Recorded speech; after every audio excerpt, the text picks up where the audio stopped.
আজ তোমাদের সাথে শেয়ার করব কিভাবে সিদ্ধ পিঠে তৈরি করে। প্রথমে আমি নারকেলটা কুড়ে ওটাকে ছাই মেরে নিতে হবে। তাই আমি নারকেলটা দিয়ে দিয়েছি, দেখো দিয়ে একটু নেড়ে চেড়ে নাড়ছি, নিয়ে পরিমাণ মতো গুড় দিয়ে দেবো, যে যতটা মিষ্টি পছন্দ করো। সিদ্ধ পিঠের পুর তৈরি করছি, দেখো নারকেলে পরিমাণ মতো গুড় দিয়েছি, এটা ছাই তৈরি করছি। তোমরা চিনি দিয়েও করতে পারো, যে যেমন পছন্দ করো। আমি গুড় দিয়ে খেতে ভালোবাসি, তাই গুড় দিয়ে তৈরি করছি পুরি পিঠের ছাইটা। দেখো বন্ধুরা, কত সুন্দর পুর তৈরি হয়ে গেল। নারকেলে গুড় দিয়ে সিদ্ধ পিঠের পুর তৈরি হয়েছে, কত সুন্দর হয়েছে দেখো। বেশি চিট করবে না, 10 মিনিটের মতো, 5 থেকে 10 মিনিটের মতো নাড়াচাড়া করে পুরটা তৈরি করে ফেললাম।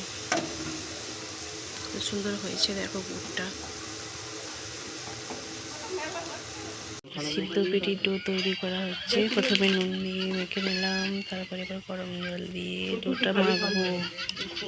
পরিমাণ মতো নুন দিয়ে এটাকে কুড়িটাকে মেখে নিলাম। পরে গরম জল দিয়ে ডোটা তৈরি করা হবে।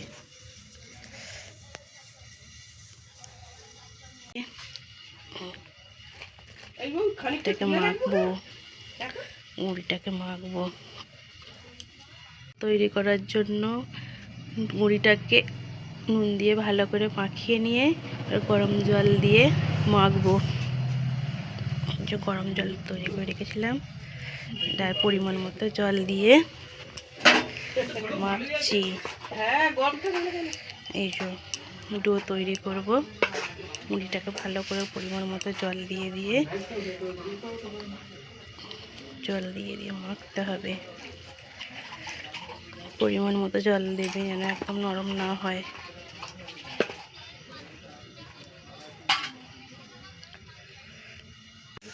দেখো বন্ধুরা, সিদ্ধ পিঠের ডোটাও কত সুন্দর তৈরি হয়েছে। গরম জল আর নুন দিয়ে ভালো করে মুড়িটাকে মেখে ডোটা তৈরি করেছি।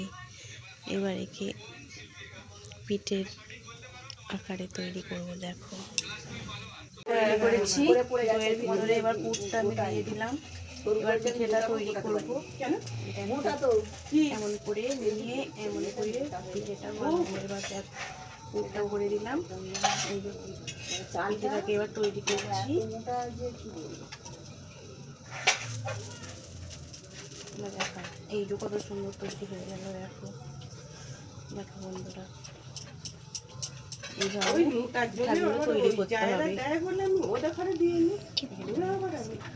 পিঠে বানানো রেডি বন্ধুরা। দেখো কত সুন্দর পিঠেগুলো বানানো হয়েছে। এবার এটাকে সিদ্ধ করতে হবে। এবার দেখো হাঁড়িতে গরম জল ফুটছে।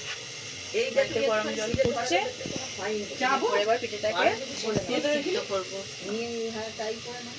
পিঠেটাকে এবার সিদ্ধ করবো।